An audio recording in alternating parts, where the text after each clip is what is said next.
All right, I think we should start. Grab your coffee, fruit, bagel. It's really a great pleasure to welcome everyone today to Other Desires, the African City. This day-long symposium re-examines the African continent and its urban territory and falls within GSAPP's now long-standing and continued commitment to opening up the questions posed by global urbanization today, and builds on our dedication to a sustained global engagement. This engagement isn't limited to questions of performance, of facts and figures about rates of densification, about speed of development or migration, or the measuring of environmental consequences, even if, of course, these are critically essential for us as a School of Architecture and the Built Environment to better register, to make visible, and to reimagine. It's rather a more complex engagement with the questions of contemporary cultural constructions, historical representations, and visionary projections, which do not exist alongside, as if in parallel, but rather are deeply embedded and often even driving what appears as mere real estate development or other forces of capitalizations which are shaping new urban environments. As Timothy Mitchell writes as part of the Architecture and Representation, the Arab City publication, which is coming out this spring as a result of a similar symposium, which was held on the fall of 2014 on the question of the Arab city, and which in a way finds an extension today in terms of its frames of investigation. Quote, "There are ways to consider questions of meaning, signification, and representation that resist simple oppositions of the material and the representational, that instead allow one to account for all the ways that forms of inscription, forms of value, and forms of meaning are enfolded into every architectural work." And so it is critical for us, and by us I mean architects, artists, theorists, filmmakers, novelists, historians, and planners, amongst others, to come together once more to undo some of the present constructions while also rereading past ones, to open up for us new ways to understand our present condition, but also to enlist the past and rewrite a broader and more varied history of modernity, to re-engage together the questions of aesthetics and the space of the city, to discover new forms of movement and scale, and to reconsider networks and the meaning of infrastructural transformations, all of which can invite new frames and understandings for us to imagine alternate future and other desires for what is and what can be. Today is a result of a long-standing and fantastic collaboration between co-founders of the Global Africa Lab, Professor Mabel Wilson and Mario Gooden, and together with Studio X Johannesburg curator Empo Matsipa. The Global Africa Lab has in past years led important design studios here at the school, as well as research projects which have explored the spatial topologies of the African continent and its diaspora, developing innovative research and pedagogical agendas to examine how the unique political histories and the contemporary forces of globalization are shaping the architecture, urbanism, culture, and ecologies of these places. And Studio X Johannesburg continues to foster new collaborations with partners from across the African continent as a creative research platform that explores alternative imaginaries of the city with a particular focus on the future of global connection, individual and collective acts of agency, and productive collaboration.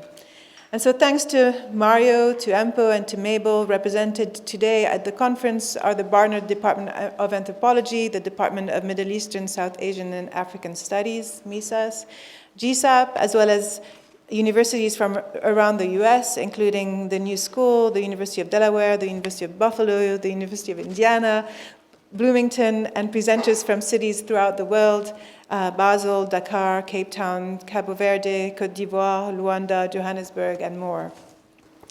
These day-long conversations are an opportunity for GSAPP to become a convener, undoing accepted canons and narratives, and opening up new possibilities for new territories of investigation, new forms of knowledge, as well as new forms of practice, of engagement, and of action.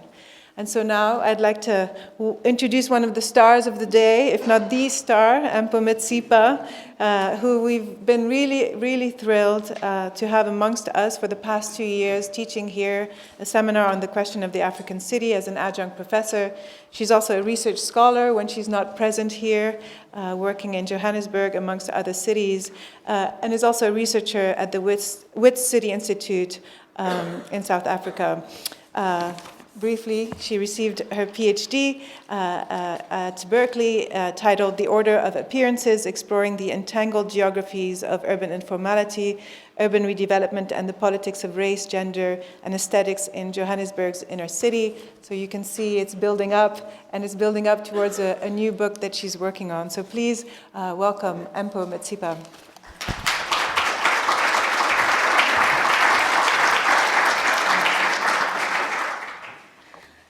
Good morning, everybody. Thank you all for being here. Firstly, I would like to thank Dean Amal Andros for her vision and support in making this conference possible today.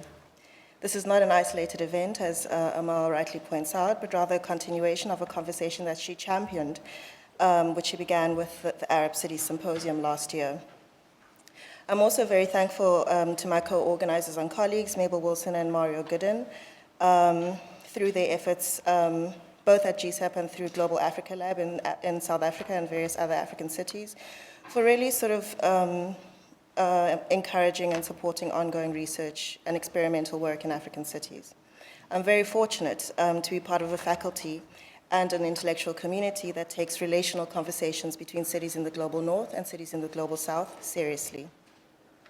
I'm also very thankful to Leila Catelier and Paul Amitai, who work tirelessly to make sure that all of our itineraries and our temporalities converge here today from places far and near.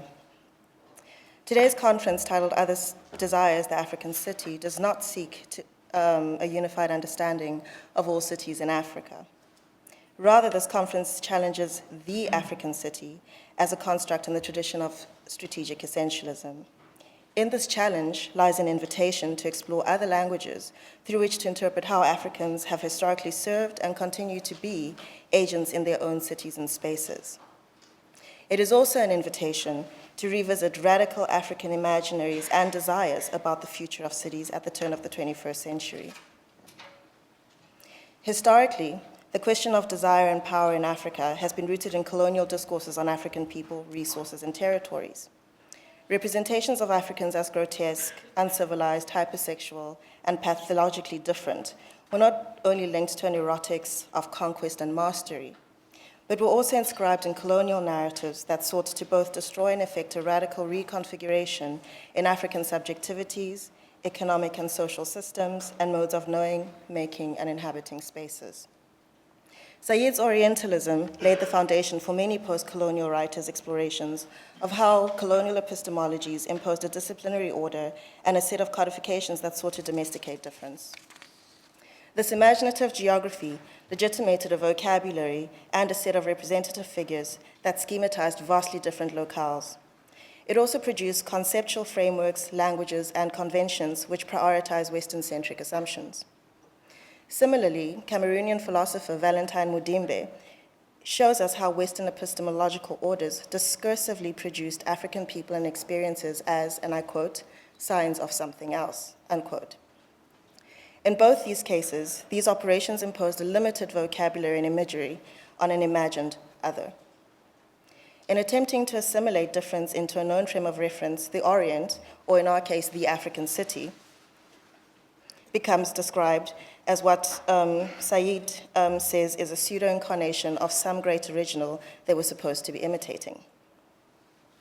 Despite the failures of these efforts, these tropes of progress and degeneracy continue to haunt the conceptual landscape of African cities, as in the example of the world-class city taxonomies and the megacity discourse. However, African cities are not only discursively produced from without, as signs of something else, as said by Mudimbe. Many African cities precede the colonial encounter, which requires us to think about and engage the city within a longer historical time frame. Additionally, African cities are also relationally produced by a wide range of African inhabitants who resist the logics of both colonial and post-colonial elites. Here too we find expressions of different kinds of agency through fashion, music, art, and space making that are driven not only by necessity, but also by desires for freedom, for accumulation, for mobility, for different kinds of socialities. If we take that African cities are not only sites for the inscription of others' desires, but also sources of African agency and their desires, is it possible to transcend the binaries, hierarchies, and power relations that define discourses on cityness? I would like to invite us all to engage these ideas of cityness that may be influenced by, but are not determined by Western modernity alone. An idea of the city which draws on other cultural meanings and social processes. In short, how can we think about the archive, about infrastructure, about representation differently? What kinds of epistemological shifts can a consideration of desire have in our discussion of city making? And finally, if cities are one of the defining features of the current age, in what ways are African cities redefining urban imaginaries for the future? I look forward to engaging these questions in the conversations that we'll have throughout the course of today. Our program consists of 4 panels and a closing plenary. The panels are as follows.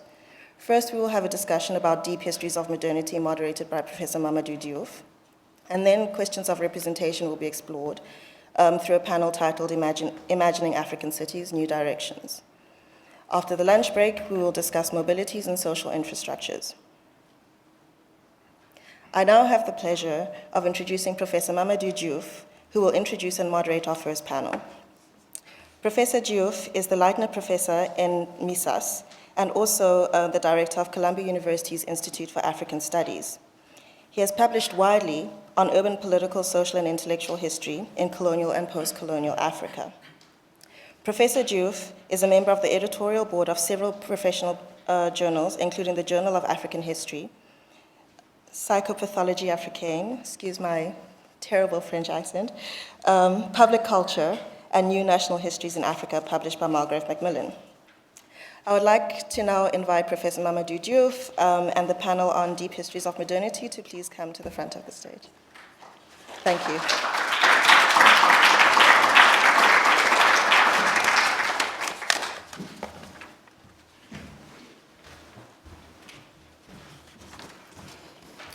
Good morning.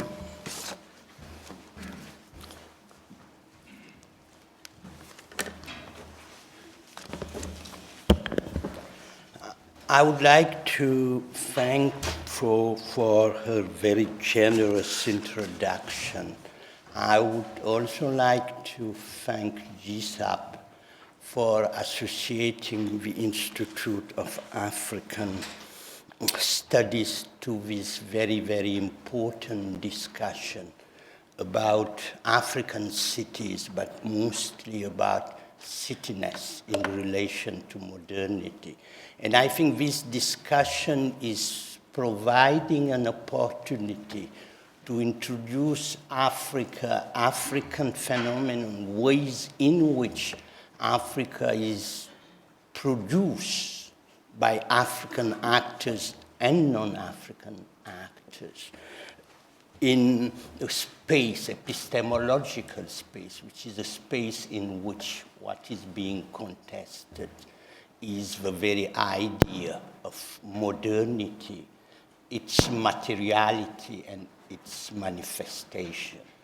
You know, the concept being deployed in a singular modernity. And it's interesting to look at the program and to see that it's oscillate between the plural and the singular. This panel is modernity singular, but the first sentence is a sentence which deals with modernities plural. I'm also very much interested in the discussion we are going to have with the colleagues, because I'm a historian among people who are dealing mostly with facts, with material. And a historian is always suspicious when non-historians are using, in particular, the term archive. For basically 3 reasons. The first reason is historians today are relating to archives, talking about a very specific corpus of text, of object, but also today of images and sound, when history was about text. It was not about images. Archaeologists were dealing with material cultures. Historians were dealing with textuality. So it was somewhere you can go and find a text. Text produced by different actors for different purposes, but still used for different functions. Today we are mostly, thanks to cultural study, historians are also talking about building an archive. And this is also different. Building an archive is trying to approach things in a way which will allow you not only to extract the way in which actors were thinking about what they were representing, about what they were doing, and the historian or the social sciences trying to deal with actually interpretation. And the very function of interpretation is probably the most contentious. What does it mean? It means that to follow Ranajit Guha, one of the founders of the Subaltern Studies School, if history is an act of expropriation, where do we find the archive? How do we build it? But also, how do we interpret it? So probably we have 2 functions there. One is a function of accounting for the process of expropriation, but we have also to account for the process of reappropriation, the kind of transaction which is always there, but somehow we have forgotten for many years. We paid attention to the agency, in the case of Africa, of colonizers, and how they impacted, as Mudimbe say, the mind of the colonized. You remember in his colonizing structure, Mudimbe talks about, and this is the physical aspect, the territorial conquest. The material aspect is the second element he identified, which is what he called the introduction of African economies into the metropolitan economy. And the third is what he called the reformation of the mind of the colonized. And it's related to this discussion we are going to have today, the discussion about desire. Who is desiring? What is being desired? And how is the competition? Because Africa has always been a space of competition. What kind of competition are we getting? And is the product, the resources mobilized within the competition? You know, from the concrete, the building, to the text, to the sound. How does it, what is being produced, is what is being produced, we are calling modernities or multiple modernity.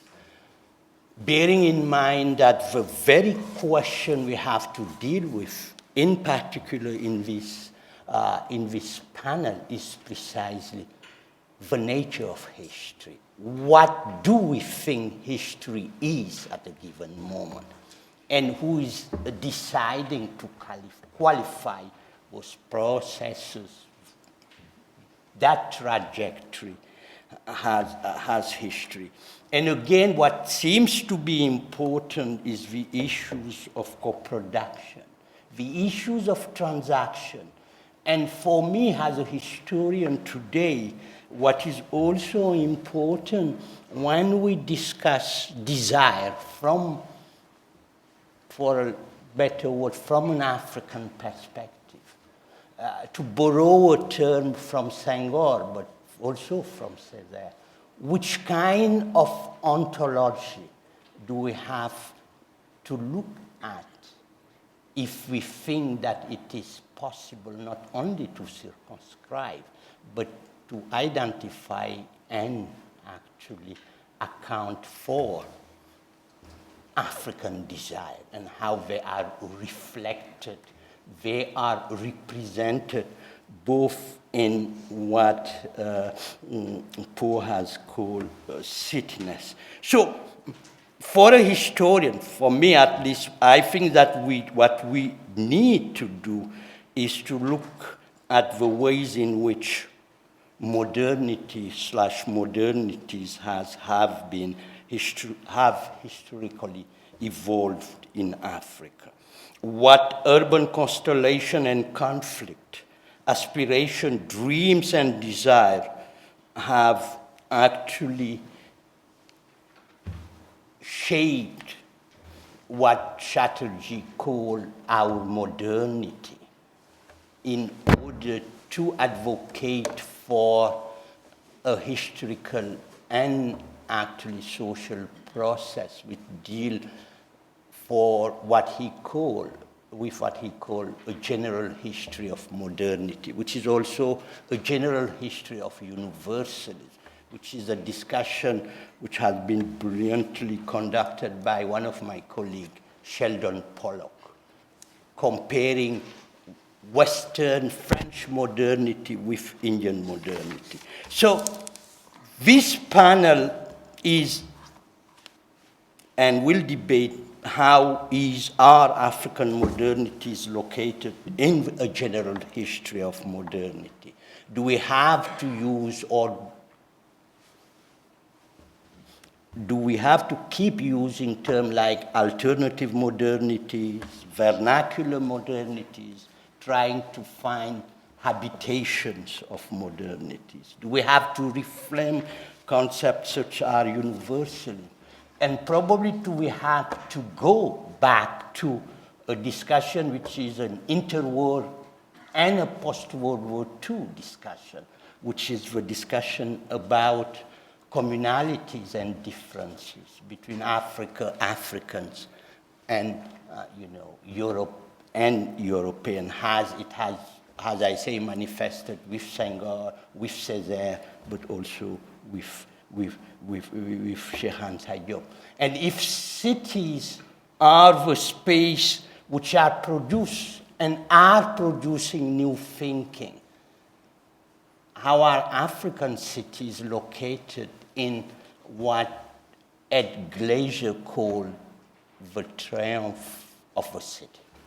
So these are very big issues, very big questions, but I trust my 4 colleagues to actually help us deal with those big questions. I know that is what we usually do, deal with big questions. So we'll have 3 presentations and a response. So I will present my colleagues, I will introduce them, and they will give their presentation. I was instructed that no more than 12 minutes, and someone will be policing your 12 minutes, so you have to be ready. So the first presentation is by Professor Manuel Herz. He's a professor of urban and territorial studies at the University of Basel in Switzerland. He will be followed by Ikem Stanley Okoye. I'm very glad to see him after more than, I'm not going to say how many years, because you will guess both our age. He's an associate professor of African art and architecture at the University of Delaware. And the last, not least, presentation will be by Kulanji Kia Hender. He was a visual artist. And the response will be given by Kenneth Frampton, or professor of architecture at Columbia University, GSAPP. So, Manuel, you have the floor.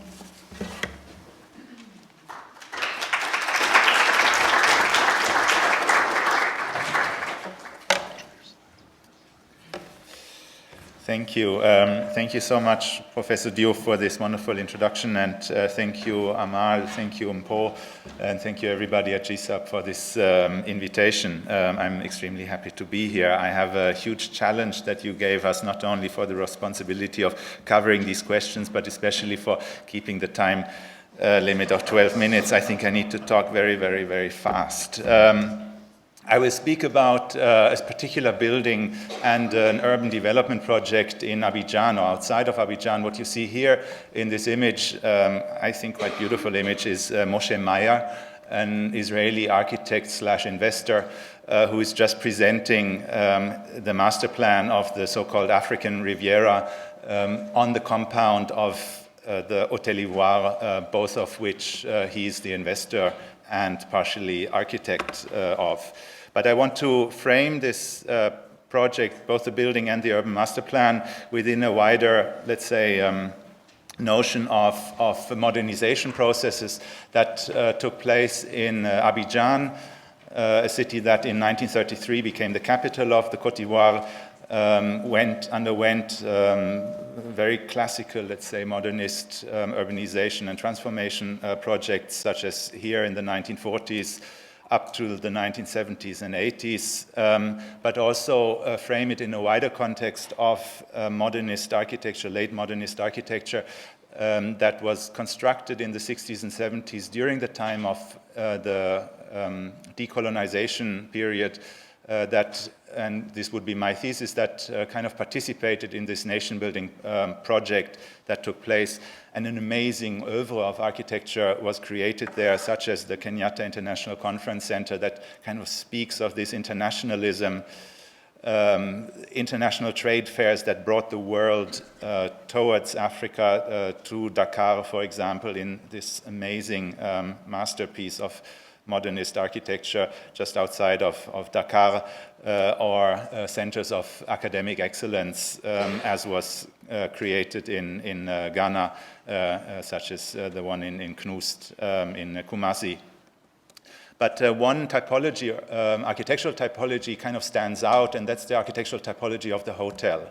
That is seen not only as a kind of technical space to house visitors, but is also a vehicle to connect to the international world and to bring the world into these new capital cities. And amazing hotels were constructed, such as this Hotel Indépendance in Dakar, in Nairobi, and in Abijan, which I will be speaking of. So what is the Hotel Ivoire? Maybe snapshots of a few comic books reveal kind of the nature of the building. It's from a comic book called Aya by Marguerite Aboué. And these three images that you will see tell the story of Bintou, the best friend of the main character, how she meets Grégoire. And Grégoire is an Ivorian who has just come back from Paris, and of course, being the kind of international, the person who's seen the world, he lives in the, as on his visit, he lives in the most exclusive hotel that you can have, not only in Abidjan, but in Western Africa, that is the Hotel Ivoire. And he seduces her not only with the champagne, but also with the beautiful architecture. And of course, she falls in love with him. And of course, it turns out to be a scam, but he has never been to Paris. He just rents out this hotel room to seduce women, but that's another story. But what it tells you is that this hotel in the 1970s stood and still stands for this international kind of exclusiveness, for this reaching out to the global world. It was built in 3 stages by architects Heinz Fenchel, Israeli, Thomas Leiterstorfer, also Israeli, and William Pereira. Investor was Moshe Mayer.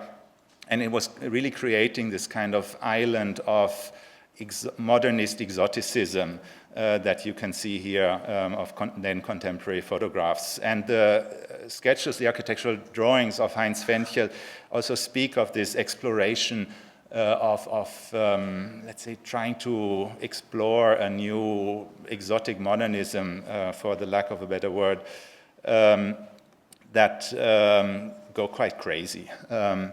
and turned into this kind of almost self-contained universe outside of the city limits of Abijan. But Félix Houphouët-Boigny, the president of the Ivory Coast, who initiated this project right after independence, wanted much, much more. And if this conference is about desires, I think this is truly a desire at that time. He wanted to bring the world to Abijan, and he thought of a project that he called the African Riviera. If France can have its Riviera, then Africa should have a much larger, a much more glamorous Riviera.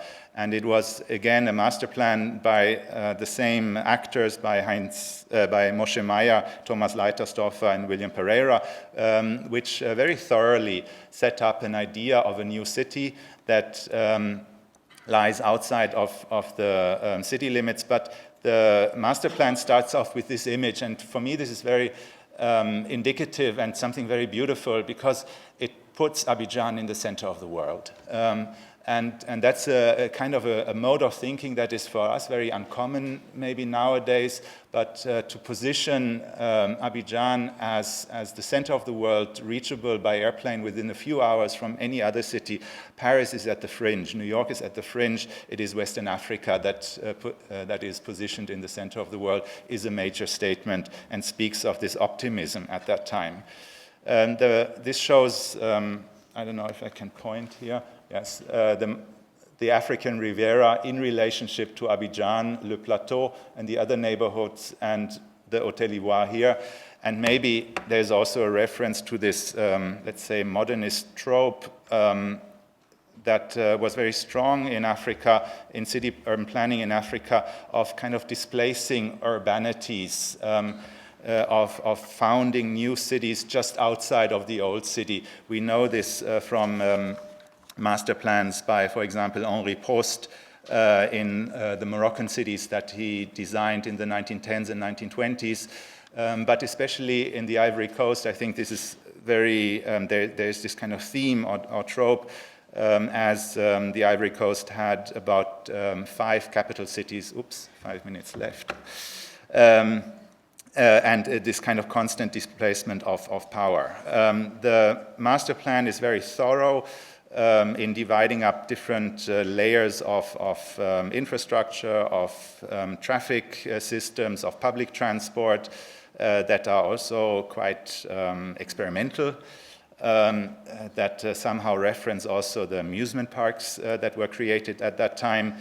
It develops schemes for housing that are also based very much on thoughts of modernism, on the Garden City movement, of the separation of functions that were meant to bring housing to the middle class at that time, to the local middle class. It's not a tourist destination, but also a destination of commerce, of education, of schools that were built or that were meant to be built, for example, here in this center of the African Riviera. But this territory was not uninhabited. It was, in fact, inhabited by a local population of about 15,000 people who were living in villages there. And these, there was actually a plan also how to integrate them into this master plan. These 5 existing or 6 existing villages, and architecture was again a kind of a motor for this integration, a specific kind of cell, expanding cell of rooms were thought and developed by the architects. The local population was first meant to learn what is a bedroom, then what is a kitchen, then what is a living room. So it was a kind of architecture as a machine of discipline. I think Foucault would have a field day with this drawing, how to modernize a then thought of kind of local and non-modern local population. But and you see here these kinds of villages that are more kind of disturbances and still quite disturbances or seen as disturbances within the proper organized site plan, and then, oops, suddenly they're gone. Because in fact, it was, of course, never meant to be an integration into the master plan, but thought of as a plan of displacement, of population displacement. And it is maybe not a surprise that Thomas Leitersdorfer, who was the main author of this plan, later became the main architect of the Israeli occupation of the Palestinian territories and also of Palestinian displacement techniques through architecture, through urban planning. And he kind of learned his lessons or learned his first steps in Abijan. If everything gets modernized, tradition becomes like an exhibition, and so actually an amusement park was developed where a traditional craft and culture was supposed to be exhibited to the tourists who were swimming in little dagoos through the bayou of Abijan.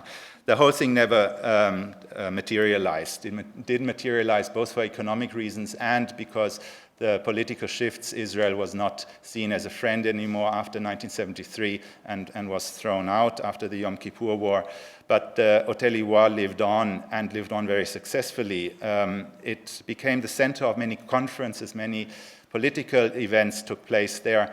It became a tourist destination, but it became really a platform for debate, for political debate of the country. Political parties had their conferences there. And you can also see the representation of this hotel, how it changed from a kind of exotic or exoticized place in the 1960s to a kind of tourist destination in the 1970s, to a business destination in the 1990s. These are 3 postcards from those periods. And it also kind of was witness to the conflict period of the Ivory Coast in the late 1990s and the early 2000s, when the building was later occupied by the militias fighting this civil conflict, and eventually by the French UN soldiers who occupied the tower. And in a very tragic, I don't know how to start the movie. Nope. There is a movie. Thank you. I run over time now, but that'll be 1 more minute. Who used the tower as a sniper's position to shoot actually 9 Ivoirians who were demonstrating against the presence of the French soldiers in Côte d'Ivoire. So the building, the architecture was not only a stage to the political process, but really an actor, like a machine of urban, participated in a machine of urban warfare, as a machine of urban warfare in the development of this city.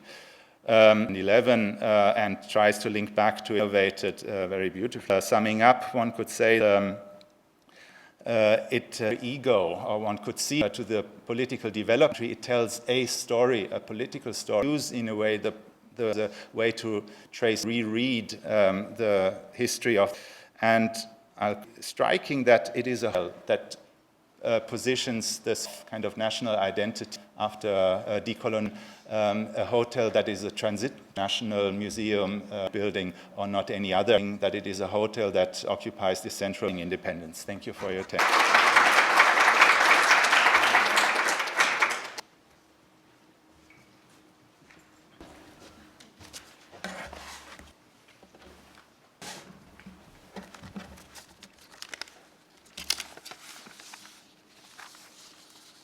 So I'll piggyback on the last speaker's thank yous in order to save myself some time.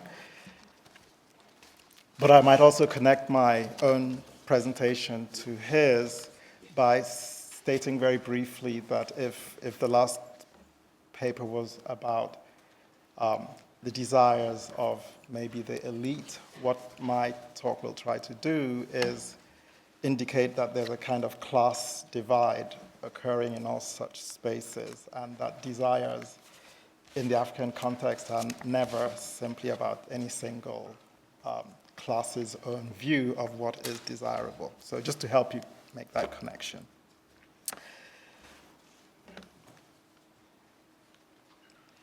So the actual Nigerian twin cities of Onitsha and Asaba are not a direct subject of my talk.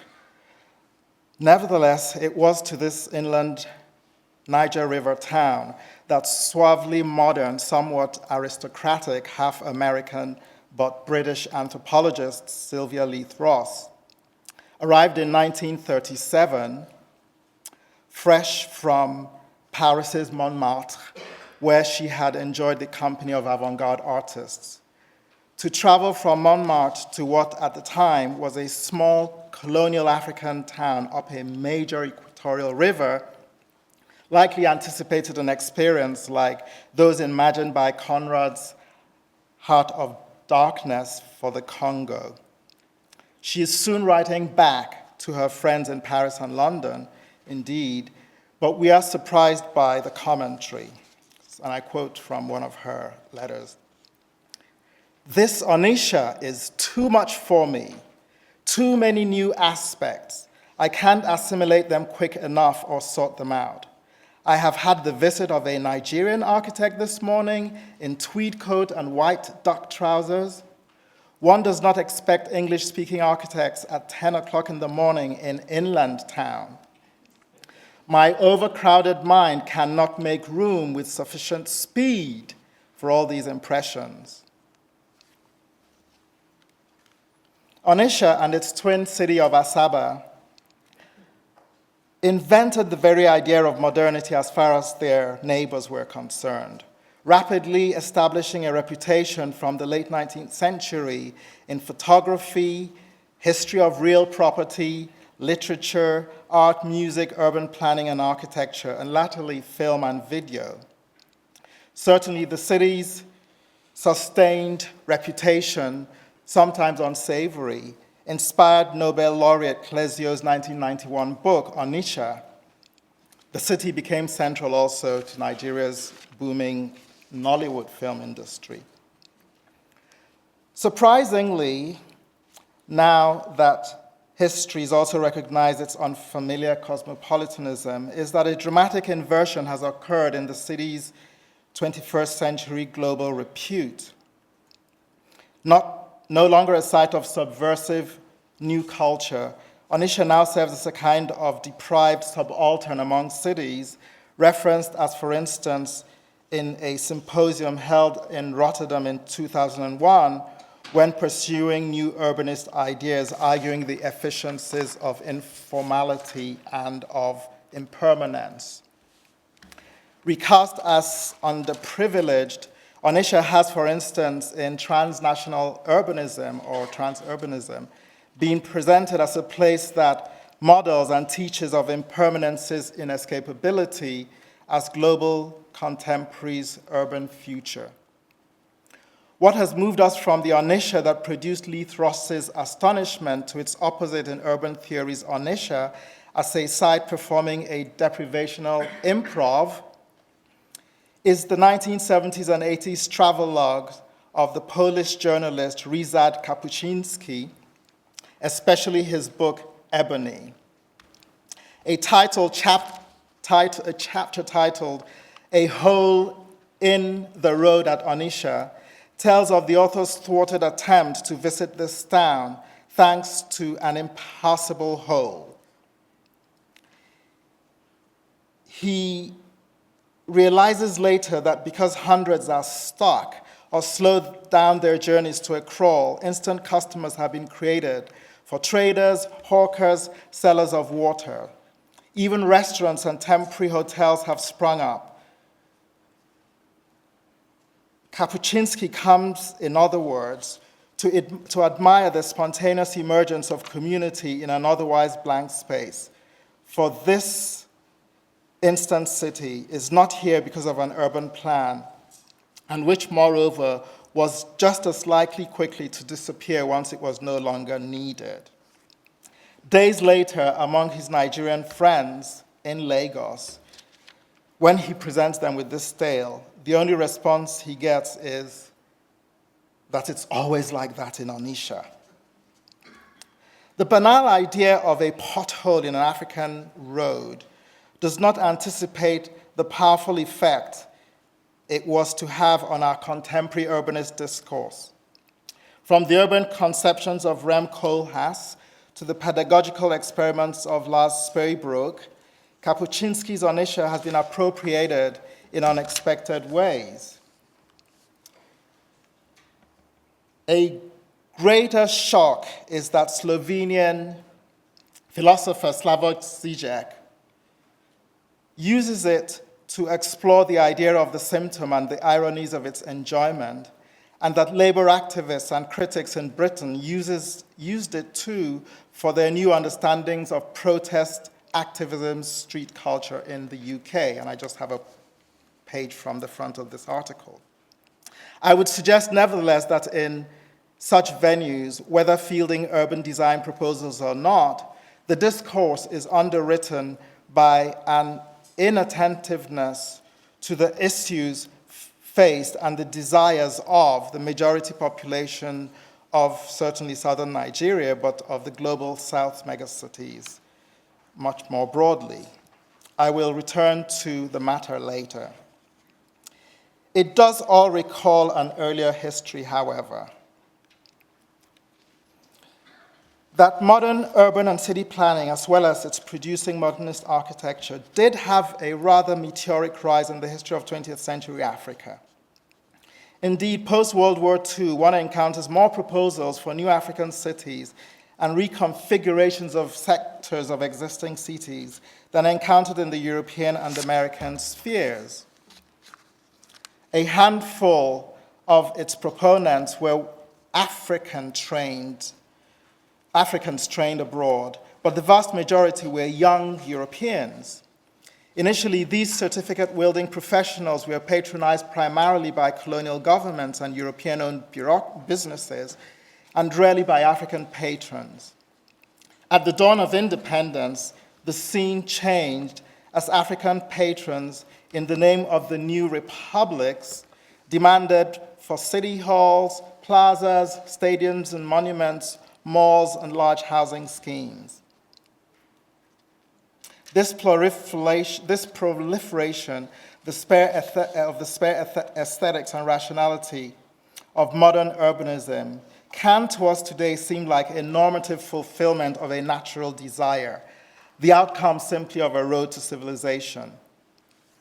What led from traditional African urbanism's indiscrete physiognomies to the stripped-down, rectilinear, axial, and segregated cities of mid-20th century urbanism often appears in our histories as an inevitability of the aesthetics of something like progress.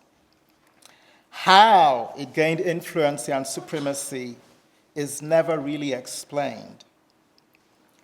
But was urbanism's rationalism the only outcome imagined by Africans? I mean that the highly visible and normative narrative of modernity actually hides a conundrum, the irreconcilable idea of colonized peoples dreaming independence through planning's rationality and generally through the very logics of the colonial order that they had sought to overthrow.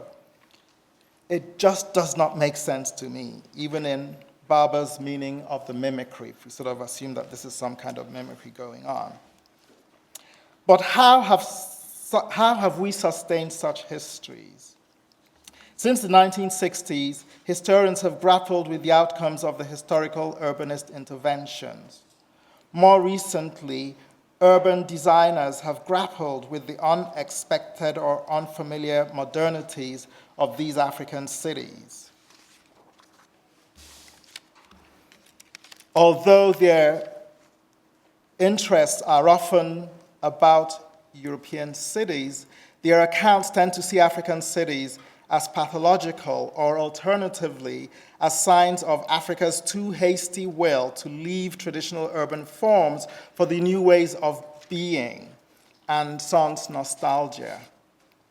When linked to European and American rationalities, we take for granted that once ordered and regulated city plans were introduced, and especially were shorn of their colonial occupants, Africans quickly preferred them to the urbanisms and ruralities of old.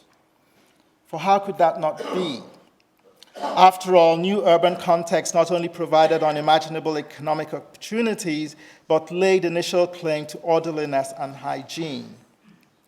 Indeed, many of the recent venues, the 2011 ETH Zurich project on Nairobi, for instance, which you see partially on a page from it on your right, report on, exhibit, or propose interventionist schemes that, in the context especially of rapid infrastructure overload, offered urbanist restructuration and sustainability inflected adaptations that are extremely empirical, far more evidence-based as cure than were the utopian futurisms of the 1960s. Few, if any, such studies and their proposals consider, however, whether the idea of the modern city actualized through the 1960s was what Africans desired in the first place, whether the patient's being ill is merely a symptom of structural overload. Simultaneously, historians of African architecture, I'll just go back to this blank for a minute, and urbanism have not yet quite considered, let alone investigated, the possibility that modern urbanisms were dreamed by Africans too, those who were not certified, not professional urban designers or architects, but that might offer and where might also lie a very different accounting of this history. A critique of all such histories needs to reconsider the polarity formal/informal, which has such a currency in present debates.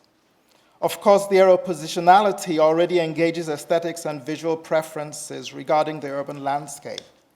Indeed, since the 1920s and 30s, which is to say exactly the beginning of the era when organizations like CIAM and later the Team 10 rebels from within it produced and sought to legitimate a certain placeless idea of the modern city par excellence, can historically silenced African voices on the same issues be discovered? In fact, the 1920s is not merely where one hears this voice, but it is exactly where one locates the origin of what by the 1930s was a widening fissure between two oppositional African proposals for the future, and only one, the familiar one that we have come to call nationalist, and the Hufwebwanyi project might be one example of that, to which non-Africans were privy.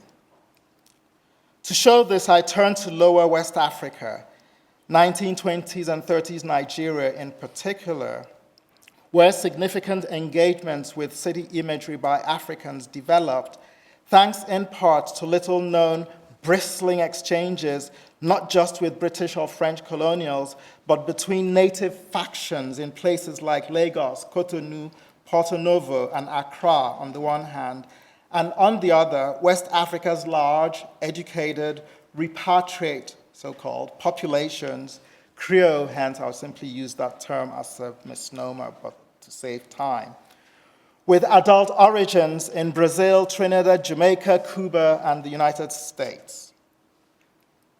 In order to recognize the split desire occurring amongst Africans regarding urban imagery, note that one section of the non-Creole, the metropolitan-leaning, and in this context, conservative view, operated in the media and produced commentary using an unusual visual relation between word and image, often drawn or painted images of European and American scenes with tenuous and suspect connections between its floating images and the urbanist commentary that they supposedly illuminated.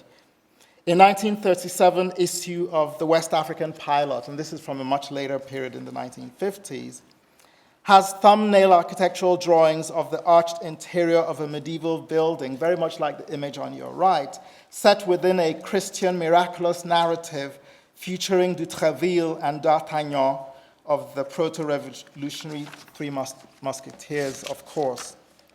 And the results of the juxtaposition of text and image was often very jarring, but a visual topology seemed to have been introduced by them into the evaluation of urbanism.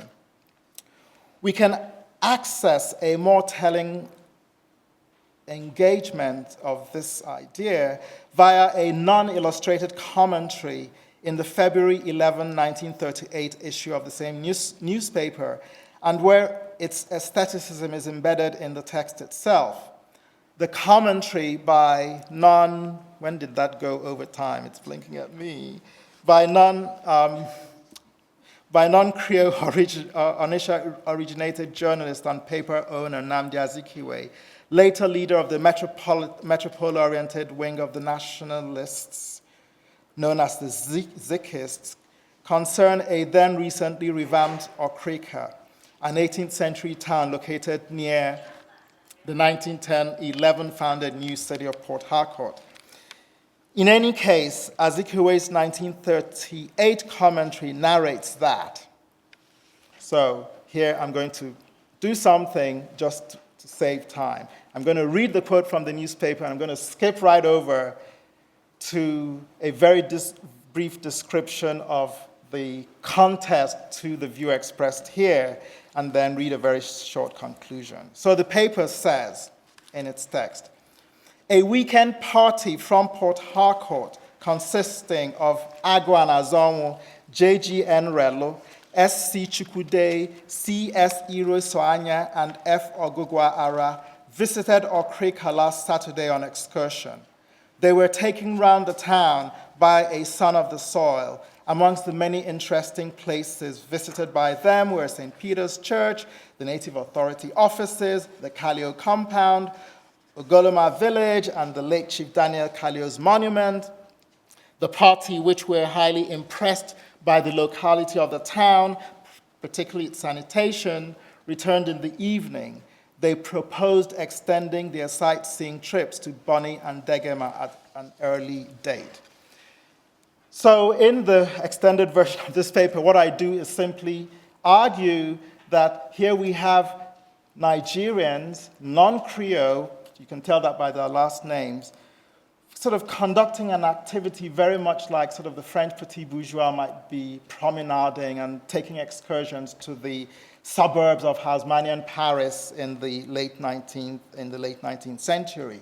And that this sort of represents one kind of attitude to the new urban plans that were being produced, and that we might contrast them, and I'm going to skip to one individual. So Azikiwe later became president of Nigeria, for instance, contrast with one individual who was a blacksmith, who, unlike Azikiwe, who ended up in the United States and went to college here for quite a while, he was a blacksmith in a traditional skill, got selected to represent Nigeria at the Wembley exhibition of 1924, where we find that instead of his paying attention to modern urban planning in that context, takes a trip to Edinburgh, and it's in Edinburgh that he gets inspired by the higgledy-piggledy layout of the architecture within this mini city, and that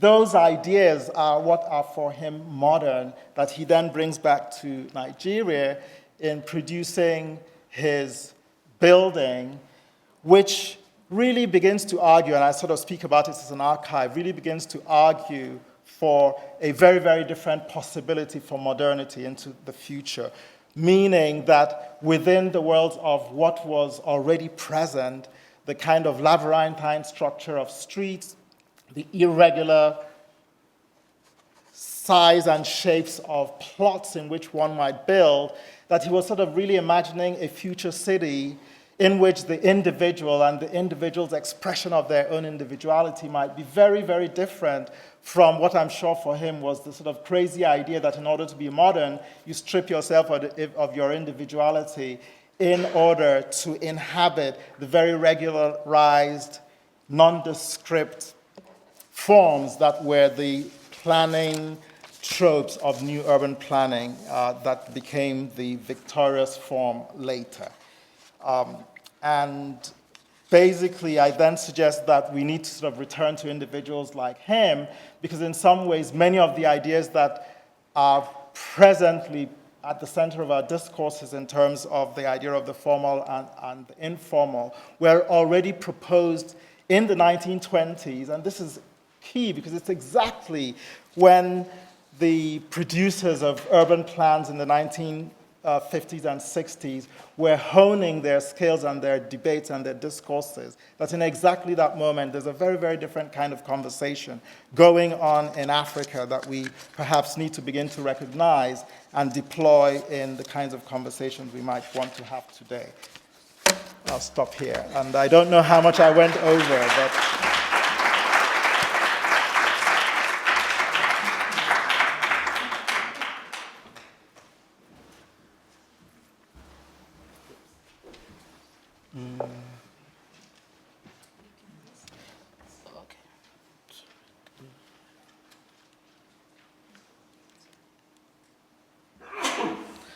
Good morning, everyone.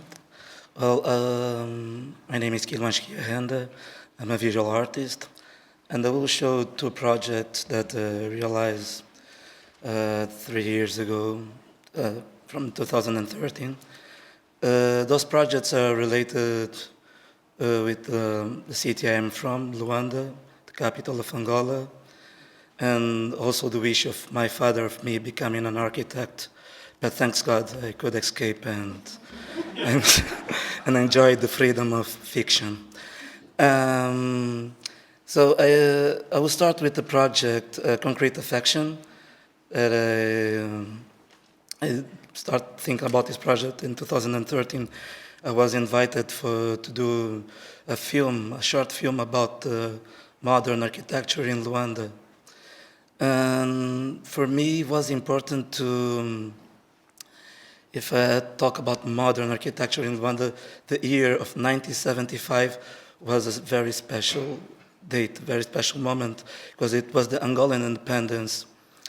And just to give some historical background, like Angola went through 14 years of colonial war to get its independence, like very different from many countries in Africa. So the Portuguese colonial power, they sent troops to those colonies and tried to defend it.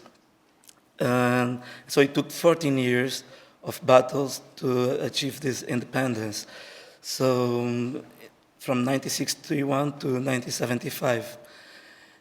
And in Angola, we had a big population of white Angolans and Portuguese too. And this population, they were afraid what would happen after the independence. Because of all this violence that happened before, they were expecting some revenge. So 2 months before the independence, they start to prepare everything to leave the city. So we're talking about around 300,000 people that left Angola in 2 months. It was one of the biggest air bridge in human history to move people from Angola to Portugal. Some escaped to Brazil, others to South Africa. And the city became completely empty. And this image is in Lisbon, is one of it's a monument about this discovery, like celebrating the discovery. And this image for me, it tells a lot, like it's an archive image, of course, because those boxes are from the people that were living the colonial places, from Mozambique, from Angola mainly. And they were placed near by this the monument of discovery. Like there was the end of these 400 years of discovery and adventure in Africa. And so I did the movie A Fetus de Betão, Concrete Affection. This film is like a 12-minute film where I tell a story about the man that has to leave the town in 24 hours. Like the historical fact, Luanda became completely empty in 1975, there were no one in the street. And so people start to occupy the houses very slowly, people coming from the rural areas, and start to occupy all these buildings that were constructed by the colonial power regime. And so I decided to do this film without anyone in the town. So we had to shoot it on the 1st of January, the International Hangover Day. No one was in the street, and almost no one. Just to say that Luanda is a city with 7 million people, and quite chaotic city, it's very dense. So it was quite a challenge. And so for me, it also brings a lot like this, the surface of the town, that the buildings, they could talk themselves from this period of 75 till this moment. Because the way that people occupy those buildings, it was very aleatory. There was not kind of selection who's gonna get which house. Only like the main big houses, of course there was some order, but like the flats in the buildings, there were people just coming, opening the doors and occupying those houses. And some of them, they could find like clothes on the wardrobe, like even food on the fridge, because this Portuguese population just left the town in a hurry. And it brought to Luanda a very special characteristic in the post-independence years, because there was not like this class division in the place where people were living. So you could have in one of those buildings someone that was a millionaire and someone that was from the low class, and this fact, it brought me a lot what the architect Oscar Niemeyer dreamed when he built the Copan in São Paulo. That is one of the biggest concrete structure in Latin America. Niemeyer had this dream of like putting different classes living and sharing the same building, and Copan has failed as his creator has dreamed, as Luanda too, because at this moment the prices of the house, they became really expensive. There was economical boom, and so many people that came from this rural area and the poor people, they're leaving now the town again, but for economical reasons, because Luanda is a capital that most of the economy is based on oil, and so it became very expensive to get a house there. And somehow there's a new way of selection, of separating the classes, but through the economy. And so then I realized this project that was with the photograms of the film, and I had a reference from a Kapuscinski book, Another Day of Life, that Ryszard Kapuscinski, the journalist from Poland, and he wrote a chapter about this time when Portuguese were leaving the town and they were building thousands of boxes, and the city was smelling like wood. And he was talking about like a new city that appeared inside those boxes. And so in this project that I did, it's like this Chinese ink drawings on the left side, and the pictures, photograms of the film that start to develop from a single box into structures like alleys and streets, and then these boxes like more, I would say, abstract structures. Then I realized this project, a city called Mirage, and it was inspired in the city again of Luanda, but after the war had finished, we went through like 30 years of civil war, and there was like a new boom of construction. After 30 years of not building nothing, there was a new boom, but many people were asking what was like real urban plan for Luanda. And because there was like a big using Dubai as an inspiration for New Luanda. So there was many sectors that were criticizing that because we have a huge heritage. So there's like some of main buildings and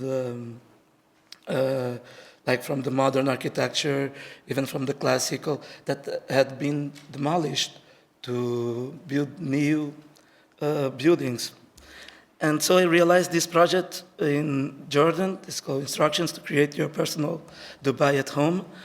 And this project is based on this wish of like doing Luanda as a Dubai, or the idea of what we would question what are the models of development, what means to be developed. It's just to do a copy-paste from one model to the other, or what research we could do, what are the ways that we could follow. And the things in Luanda, they seemed to get very easy because we were kind of buying projects already done in China to do the social neighborhoods. And then like in the center of town, there was these luxury towers, very inspired in this idea of Dubai. So I realized the kind of very small installations at home with material that I could find at home, like the most higher tower, but done with cans of beer. Well, actually, I have big discussion with my Muslim assistants because she said we should use Coca-Cola instead of beer. And then out a magical luminous fountain in your kitchen sink. So what I did, I used like these amazing projects from Dubai, and I used little materials from home, like this little island, artificial island, on the toilet bowl. So be careful to open the toilet bowl. There was the instructions there, so the warnings to, so you do not, you could cause a storm in this island if you flush the toilet. And so I also wanted to challenge the idea of the artificial, what means to be artificial. So for me, this island is so artificial as the Dubai island is kind of, and this is the ski slope in your bathroom. And customize I don't know if it's possible to read there, to customize the horizon of your living room as you wish, and underwater bedroom. And so then well, there's something missing here. I saw it. I sent a new PDF this morning, but I could see it wasn't not replaced. So I also have a big fascination with the desert.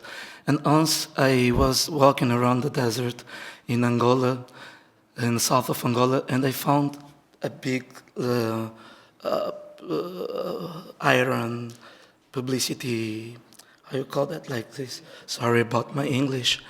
That say Mirage. That was a restaurant called Mirage. And so this sign was completely rusty. It was done in iron. And this city was being invaded by the desert. And so for me, like this meaning of mirage, that in cinema or in literature, that is this optical vision, that your desires, your needs are achieved, something that are very close also when we approach a town, a city.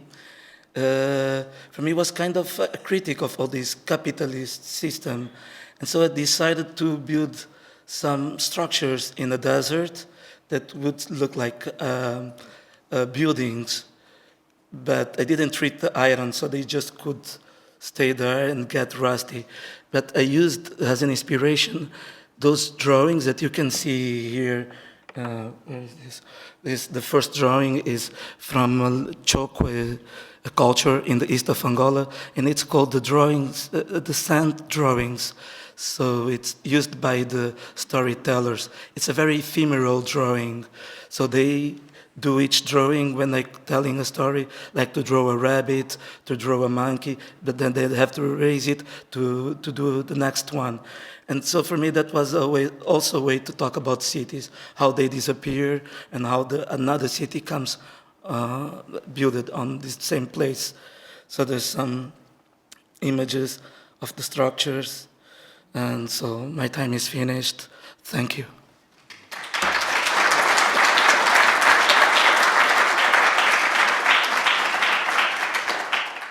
So we are going to have a response.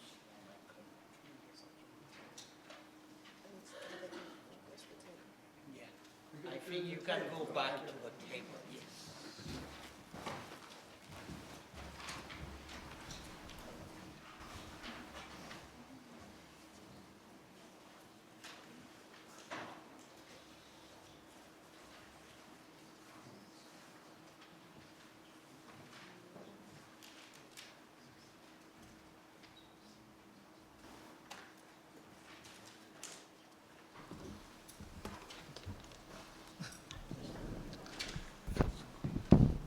Well, it's a lot to respond to, and I'm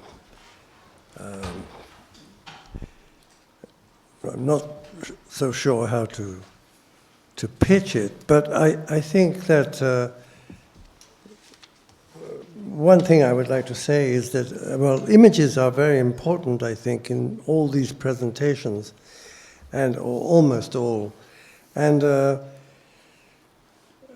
this first presentation by Manuel Hertz about the Hotel Ivoire, the history of the hotel and how it plays into a sort of colonial showdown of a very tragic and violent kind, you know, and then is finally reopened in 2011. I mean, that whole panorama of modern planning by Israeli architects, etc., that sort of accompanies, is in the background of the hotel. Actually, a very extravagant, well, incredibly ambitious scheme, which significantly enough, I think, sees, you know, native villages as being irritants or abnormalities in relation to the triumphant, grandiose scope of the scheme, which, if I understood correctly, finally doesn't get to be realized at all. And I was interested by this image of Abijan as the center of the world, this map, and it reminded me of Santiago de Chile, where certain rebel figures from the Catholic University established a colony by the Pacific on a kind of vast expanse of sand dunes, and one of the polemical sort of products of this cultural movement is to actually draw the map of the world the other way around, arguing, you know, if South America had been placed at the top, what would have happened in terms of history, you know, as this idea of the top being the dominant, i.e. Europe, North America, etc. This first image, in fact, that, you know, this image of Abijan as the center of the, I mean, very complex minute paper that Manuel Hertz presented me is that map, apart from the nightmare landscape of being out of the hotel, and also the significance that's up, you know, occupation of Palestine, Nigeria, if I understand.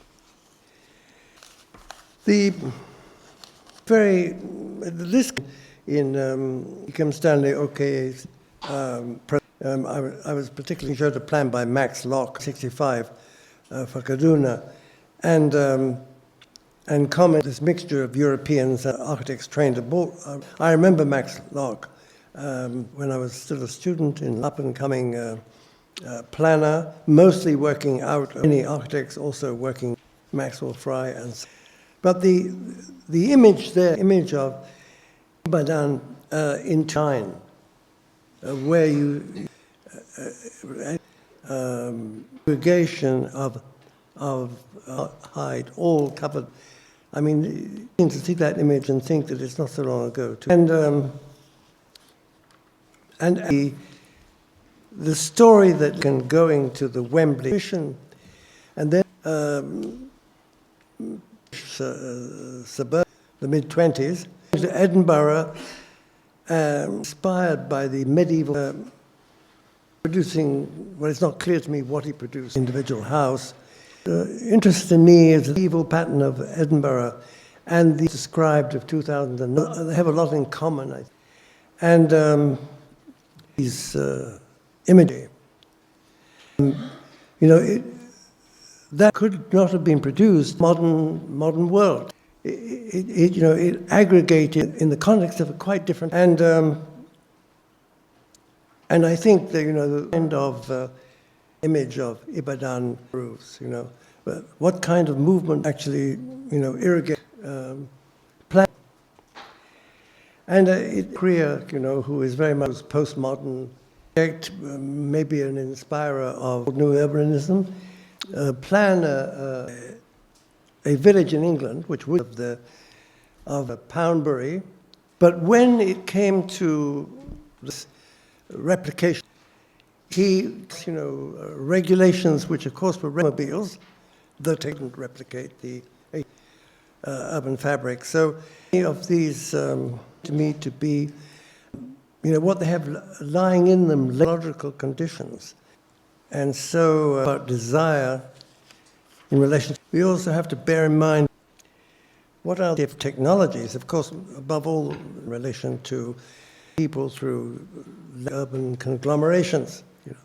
So I have been with these presentations with the above all this an absolutely astonishing presentation of this monument to the movement out into the new, in the center of Lisbon, and these packing crates of to flee Angola, well, of course, and empty the place out. And what I find sort of tragic and touching about that is that horrific war that goes on, I didn't realize it started so soon as 61 to 75, when they finally get out, leads to the so-called Portuguese Spring of April 74, which is a left-wing movement, which has a very short life, about at the most 2 years, I think. So there are many kind of ironies here, I think, that have already been touched on. And I think, I don't have too much more to say, except that I'm struck by the way in which, I have obviously almost I've never been to Africa in my life. I have no knowledge at all of what is the African city in terms of a real experience.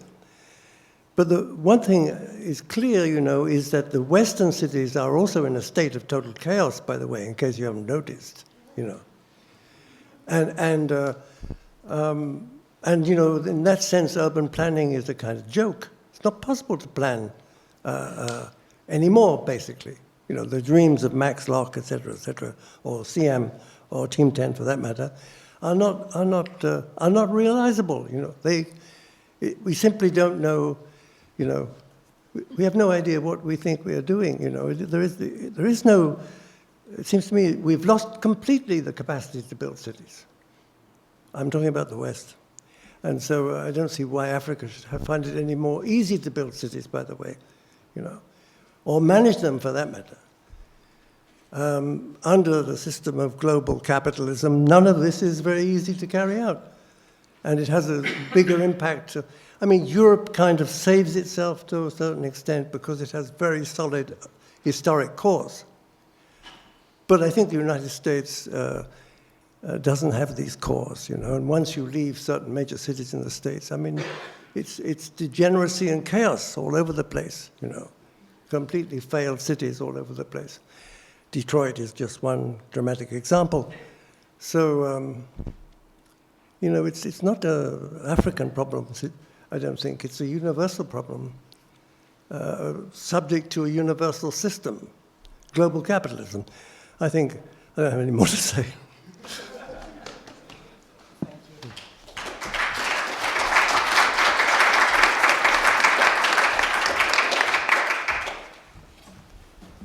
I would like to thank the presenters and the discussion. So we have 16 minutes for discussion. I think we had very rich papers raising very, very important questions. The only thing I would like to add following the response is probably the difference between Western cities and African ones are that African cities as a whole have never been planned, and spaces of invention were left, not only left to people, but they had any other choice but doing it. And I think the presentation of Angola shows it quite well by contrasting the desert and a city like Luanda. I was in Luanda, and I was amazed by one thing. It's one of the reaction, at least for an African when you go there, it's such a clean city. And at the same time, you know that, you know, the political structure of Angola, but you don't see one policeman. What does it mean and how it is affecting the way in which the city is lived by people is also, I think, something important. So what I have, you know, taken from the presentation, it could be, you know, the basis of a discussion. One of our colleagues here, Andreas Hussmann, you know, plays with the three words which are on the market about modernity.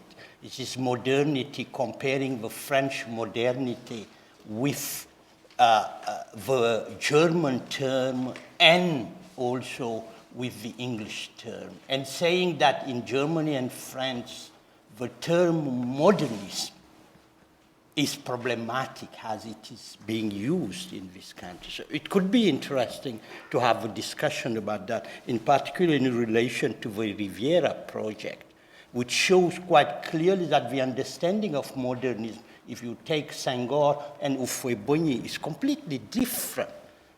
For Houphouët-Boigny, modernism is about planning a city. For Senghor, it's about art. And it's about modernism in art, in particular in plastic art. So it's also, those expressions of modernities are interesting to debate. You know, what are the conceptions, the territories, etc. It's also the idea of what is a modern city, which has to do with retention, assimilation, but also with crisis. I think novelists have shown quite clearly the kind of discussion you could have from Mongo Betty, the early period, Cruel City, which is the title of his book, to Sefi Atta's News from Home, which is dealing with ITC and the logic of the city in relation to that.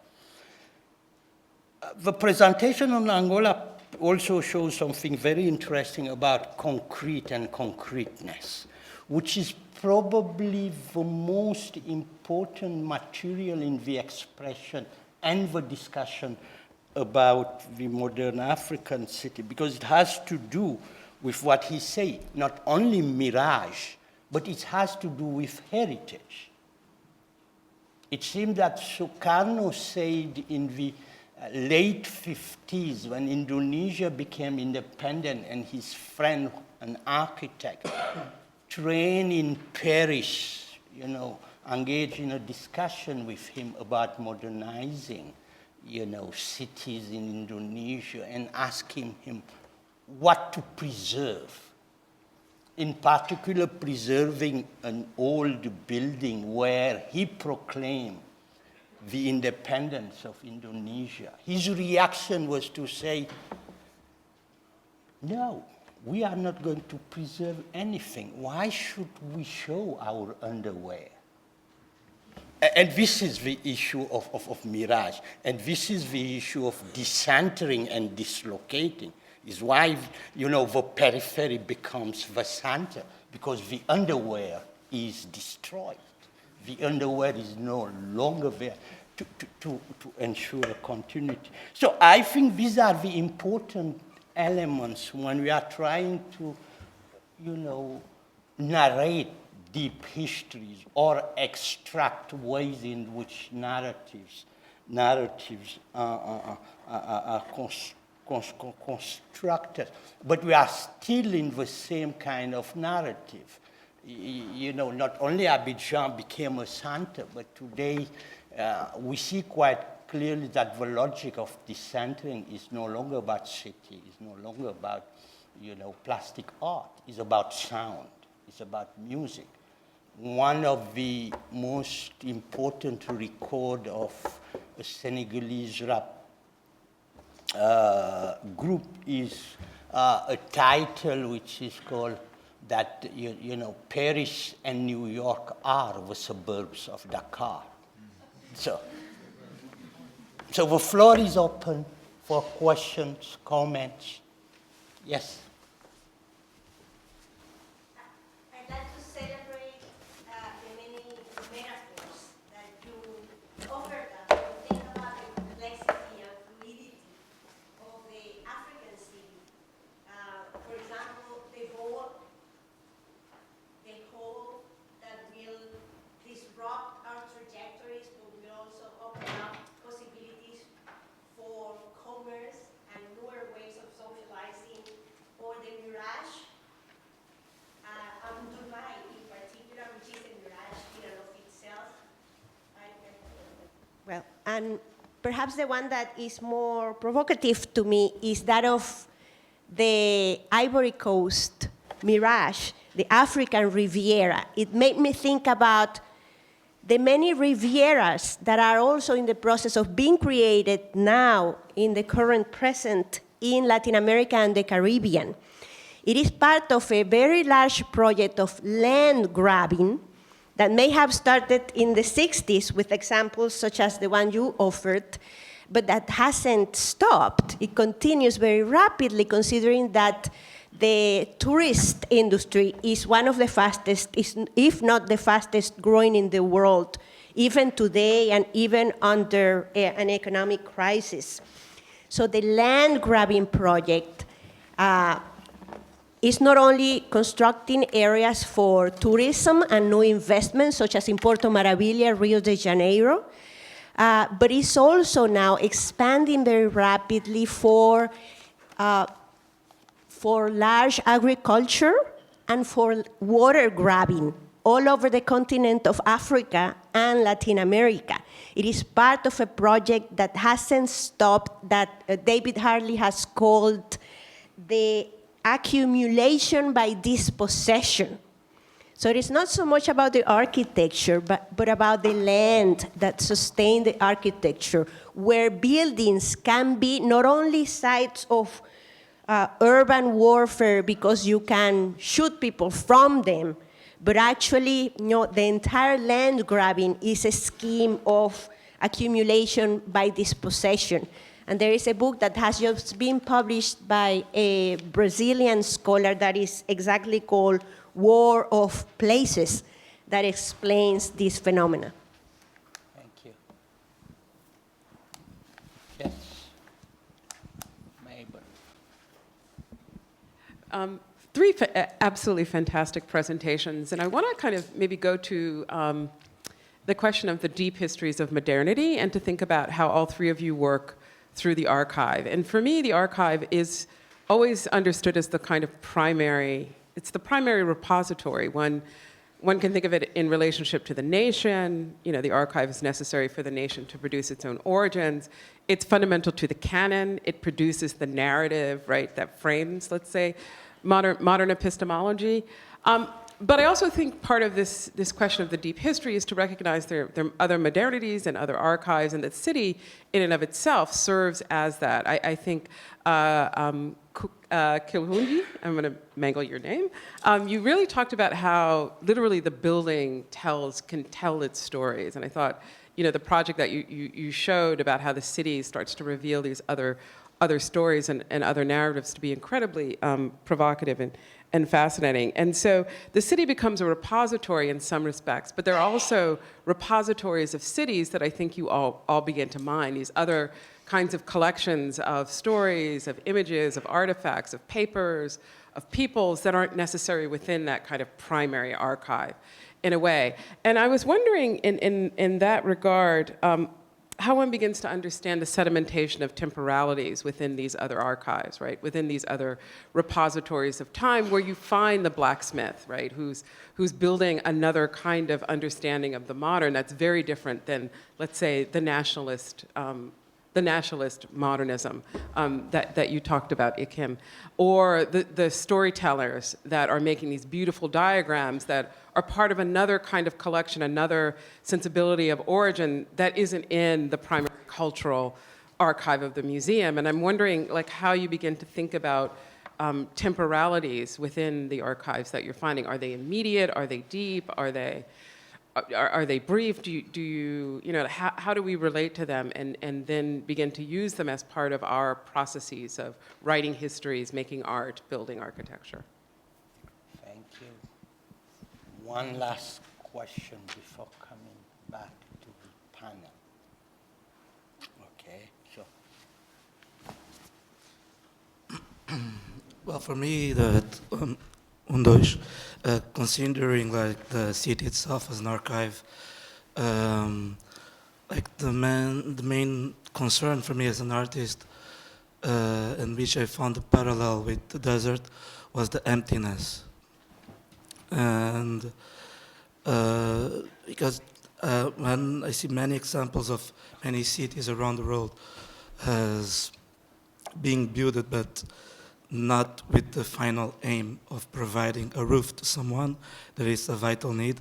So sometimes for me it's kind of pervert to see the architecture on the hands of the big capital, or just providing a beautiful skyline for a postcard. And so if we look around and we see like the amount of empty places around the road, and if you add all of these, we are in the presence of a big concrete desert. And so there's this economical and social motives that that inspired me to work on those projects. And it has to do with this emptiness that is mainly caused by economical reasons, by these greedy strategies. And of course, like in Luanda was important because to talk about the city, but at the same time to let the city talk about itself. There was a void during the 30 years of civil war. There's a lack of reference of what happened in the past. So when you're busy, like fighting every day in the war, it takes a big physical effort from you. At the end of the day, you are tired. No one wants to reflect of what the social phenomena that we're living. So for me, that's this vital need today is like to go back to this past, to have access to the past, but at the same time, the ability of planning our future and try to dislocate ourselves from the present, because the present at this moment is kind of problematic. So what I do is also this exercise to abstract myself from these daily battles. Thank you. Ike. So this man, Uzoka, in Edinburgh produces sketches and notes, which he then brings back to the city of Oka, which, and I have to say in this region, it is probably outside the mega city of Lagos. This region is the most densely populated region anywhere in Africa outside Lagos. He returns to his, what was then a small colonial planned town,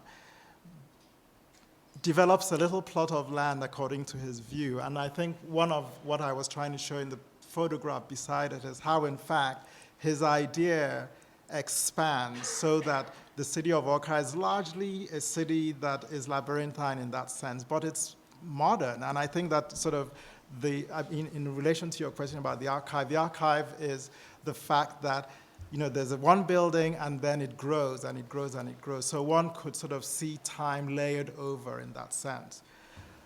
But, you know, the question of sort of technology and modernity, I think, is a valid one, except that if you've ever been to Japan or to, you know, Tokyo and the residential, you know, who could be more technologically advanced really than the Japanese in a sense? Their cities are very much like the kind of idea that I think Uzoka was pushing, which is that it's certainly possible and maybe preferable for cities to grow from the ground up in opposition to the top-down, land-grabbing, planning idea where you sort of take broad, you know, it usually involves the state appropriating land and property. So I think he was sort of suggesting that there are alternative ways to be modern, and that those alternative ways don't necessarily work against the sort of interests of the larger population.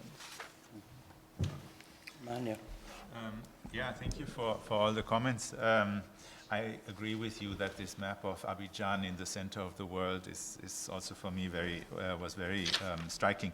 To respond or to add maybe to your question about the archive, I was publishing this book on architectural, the architectural oeuvre of the 1960s and 70s after the decolonization or alongside the decolonization period, and one kind of decision that I took was to show actually very little of the architect's sketches, of the architect's thoughts, and maybe if I would comment on my own presentation, maybe it was actually the images that I shouldn't have shown is actually the sketches of Heinz Fenchel, because one could say that who cares about the thoughts of the architect? I know it's kind of proper architectural historiography to investigate the inspirations and the thoughts and all of this, what went on in the mind of the architect when he designed or she designed these buildings. But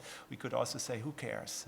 It's much more important to look at how these buildings unfold an urban space throughout the 40, 50 years of their existence, how they kind of became engines of urban development or hindered urban development, how they became abused, used, transformed, and so on. This is maybe a much richer kind of archive than the classical kind of sketches and that we usually like to look at, and that's something that I was doing this work. Please join me to thank everybody. And many of the questions we have discussed, we will revisit them in the concluding session. So we are going straight to the next session, and I'm turning the floor.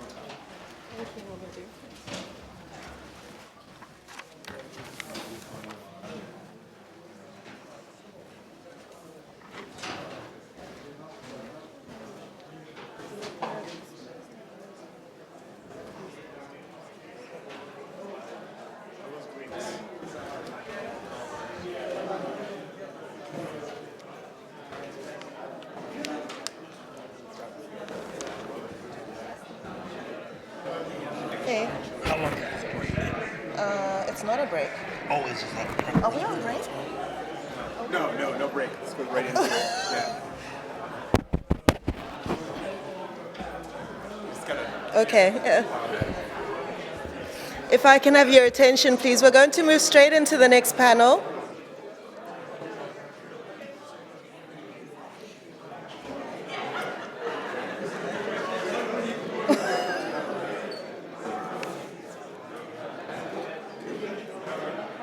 Should I just start?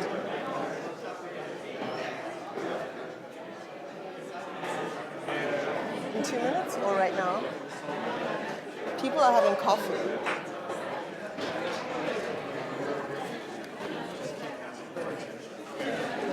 If I can have your attention, please.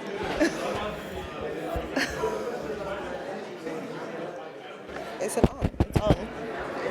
If I can have your attention, please, we're going to move straight into the next panel.